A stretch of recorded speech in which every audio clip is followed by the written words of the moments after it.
Map पर है। ठीक है, तो आज हम बात करेंगे इंडिया मैप के बारे में। उसके बाद जो नेक्स्ट वीडियो होगा वो वर्ल्ड मैप के बारे में होगा। ठीक है, तो हम यहाँ पे देखते हैं इंडिया मैप में। देखिए, सबसे पहले मैं आपको बता दूं कि इंडिया मैप में जैसे कि आपने अभी ज्योग्राफी नहीं पढ़ा है, तो उसके बाद आप सिर्फ मैप को देख के आप क्या क्या इसमें चीज़ें आपको समझना है, आप ये जान लीजिए। ठीक है, मैं आपको बता देती हूँ क्या क्या आपको मैप में समझना है। उसके बाद इतना आप समझ लीजिए मैप में। इसके बाद क्या करना है, जब आप ज्योग्राफी पढ़ेंगे मतलब भूगोल पढ़ेंगे, तो भूगोल पढ़ते वक्त आपको उसमें क्षेत्रफल के बारे में बात की जाएगी। उसके बाद भारत का नामकरण के बारे में होगा, लेकिन नामकरण का यहाँ पे कोई जिक्र नहीं है, क्योंकि सिर्फ और सिर्फ मैप में आप ये देख के समझ सकते हो कि एक स्टेट के बारे में, मतलब जितने भी स्टेट हैं आप उसको समझ सकते हो मैप में देखकर।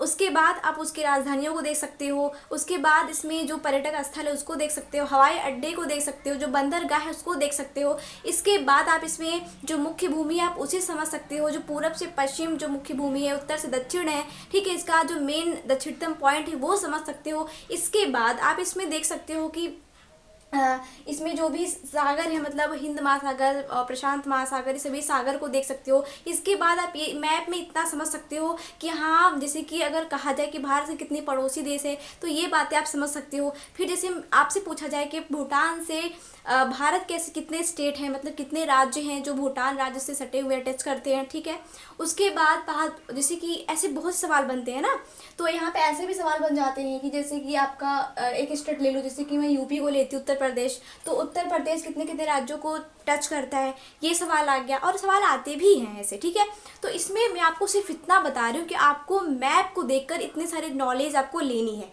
उसके बाद आप इतना सब कुछ समझ लीजिए, इस सब पॉइंट पर चर्चा कर लीजिए। उसके बाद मैं आपको बता दूं, देखो जब आप ये मैप देखोगे ना, तो मैप में यहाँ पे साइड में देखिए, यहाँ पे लिखा है। ठीक है, अब आप बोलोगे कि मैप में मैं समझूं कैसे ये सब बातें। ठीक है, तो यहाँ पे आपको समझना कैसे, ये देखिए, तो यहाँ पे सभी स्टेट दर्शाए गए हैं। तो सबसे पहले मैं आपको बता दूं, इंडिया मैप में आपको एक चीज़ ध्यान रखना है। आप इसमें सबसे पहले अगर दर्शाना सीख रहे हैं कि हम स्टेट को, भारत के मैप में स्टेट को कैसे दर्शाएं, तो आप मैप बना लीजिए। मैप बनाने के बाद आपको देखना है कि यहाँ पे आपको सबसे पहले मैप में ये देखना है कि इसमें जो दिशा है, उत्तर दिशा किधर है, दक्षिण दिशा किधर है और पश्चिम पूर्व दिशा किधर है।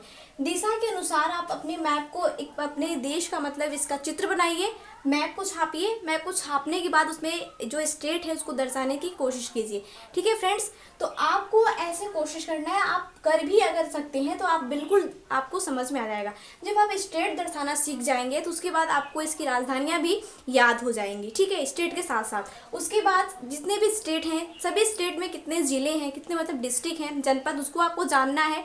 उसके बाद कौन से बड़े हैं, कौन से छोटे हैं, और इन सबका क्षेत्रफल भी जान लेना है। उसके बाद आपको इसमें देखना है, साइड में यहाँ पे देखो जितने भी, और आपको अगर आप समझोगे कि मैं हवाई अड्डे को कैसे पता करूँ, मैं इसमें जो राजधानियाँ है मैं उसको कैसे जानूँ कि कहाँ इसमें लिखा है, तो यहाँ पे साइड में देखो, यहाँ पे छोटा सा मैप बना हुआ है। ये जो छोटा सा मैप बना है, यहाँ पे ऊपर में देखो लिखा हुआ है कुछ, क्या लिखा है, भारत लिखा है। यहाँ पे लिखा है कि देश की राजधानियाँ, हवाई अड्डा, बंदरगाह और मंदिर, गुरुद्वार, पर्वतीय स्थल, ऐतिहासिक स्थल, पर्यटक एवं तीर्थ स्थल और राष्ट्रीय उद्यान।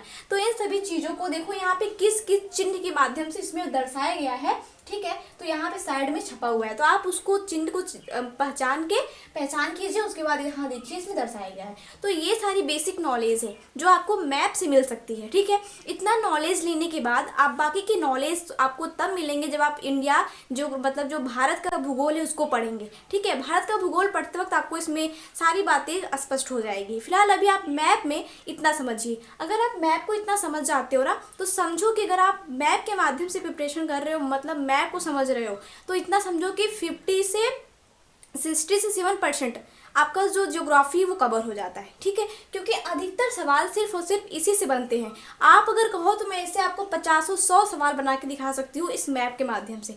ठीक है फ्रेंड्स, तो हम फिर मिलते हैं नेक्स्ट वीडियो में, लेकिन जो आपका नेक्स्ट वीडियो होगा वो आपका जो मैप है उस पर होगा। ठीक है, और अगर इस मैप से मतलब इंडिया मैप से रिलेटेड कोई भी सवाल हो तो आप कमेंट में पूछ लेना। मैं